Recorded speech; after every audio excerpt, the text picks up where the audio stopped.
Nathan MacKinnon leads the league with 33 points, 6 better than Connor McDavid in second.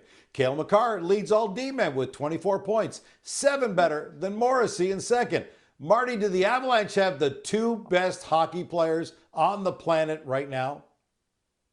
At this moment, they do. Absolutely, Gino. If you had to ask me, look, it's game 7 in a different universe of the NHL. And after 6 overtime, we're going to go one-on-one. And it's going to be Nathan MacKinnon against Connor McDavid or Cale Makar against anybody else. And I'm picking MacKinnon against McDavid or Makar against the world, right? Because they are the top 2 players in the NHL at this moment. And the numbers don't lie. Nathan MacKinnon is a plus 17 when on the ice, goals for versus goals against. That's number 1 in the NHL. Cale Makar is a plus 13. That's top 5 in the NHL. So you want to compare them to 2 of the best players in the NHL? Connor McDavid is minus 2. Quinn Hughes is minus 3. Like, there's such a big gap right now between the really, really, really good players, the top-end players, and MacKinnon and Makar. Now, I get McDavid is probably the best player on the planet when you consider, the seasons that he's had. And a lot of people would still say Connor McDavid is the best player. But at this moment,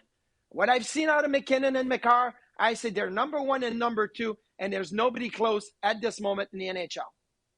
You bring it all together, 18 games, 1 regulation loss. Beyond the numbers alone, how big is the gap between the Avs and the other contenders right now, Marty? It's so big. The depth of the Colorado Avalanche is helping them just continuing to dominate the games. And you look at dominating, that's what they're doing. They're plus 30 in goal differential as a team, right? That's number 1. They have 7 3 or more goals wins. That's number 1. They blow teams out of the water. And when you look at the shots for and shots against, they're a plus 9 on average per game. 34 and a half shots for and 26 shots against per game. That's number 1 too. Like, there's no other teams that come even close to that in the numbers. And when you think that Gabriel Landeskog, and I get it, he had the injury and he's not himself, but he's still playing at a high level. He's on the third line. Marty Necas has got 12 goals. He's flying. Like, to me, the Colorado Avalanche as a team are number 1, and everybody else is going to have to show me something to be able to be considered in the same conversation as the Avs. And they've taken chances, Marty, fed up with what they were seeing in net. The Avs made a splash for 2 new goalies before Christmas last year. Is the tandem of Wedgwood and Blackwood good enough to win a Stanley Cup? It is good enough because you look at the Colorado Avalanche and they're really good defensively. They're top 10 in expected goals against. They're top 5 in puck possession. Basically, they're saying, we're going to have the puck. You won't have the puck.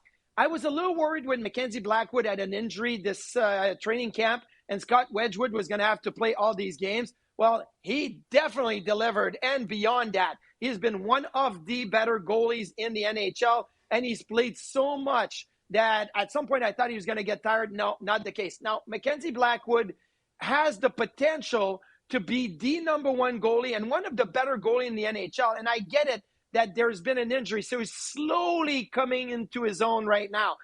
But the work of Wedgwood has been fantastic.